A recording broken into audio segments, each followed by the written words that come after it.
থানায় গেছিলাম, যারা আমার নামে ওই যে ইয়া করছে, অভিযোগ জমা দিছে, ওনারা দুই ভাই।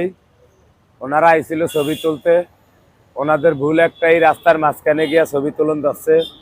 আমি মনে করছিলাম যে ওনারা অন্য কন্টেন্ট বানায়। আবার হাত তিন ঠ্যাংওয়ালা ইউটিউবার লাগো মতো। আমি মনে করছি ইউটিউবার। পরে এক পর্যায়ে করে টাইনা আইনা হাতাহাতি হয়েছে ওনাদের লগে।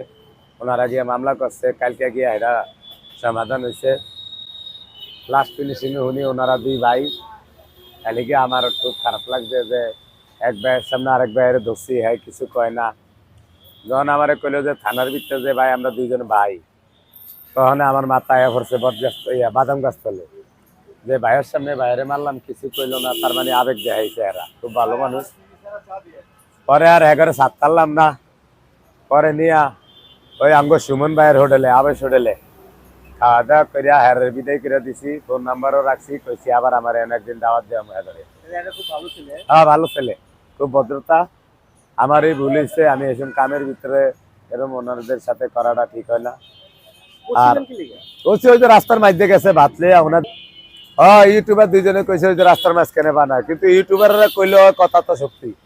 এগারো গিয়ে রাস্তার মাঝখানেই পাইছি, কিন্তু রাস্তার মাঝখানে না হইলে আর ওনাদের সাথে আরো হইতো না।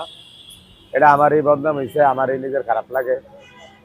ওনারা শর্মে ক্যামেরার সামনে আইয়ে না। কইছিলাম যে কথাটা ভাঙ্গামু, ওনারা আইয়ে না। ভাই আমি কয়ে দিয়ে অনেক কয়ে দিলাম।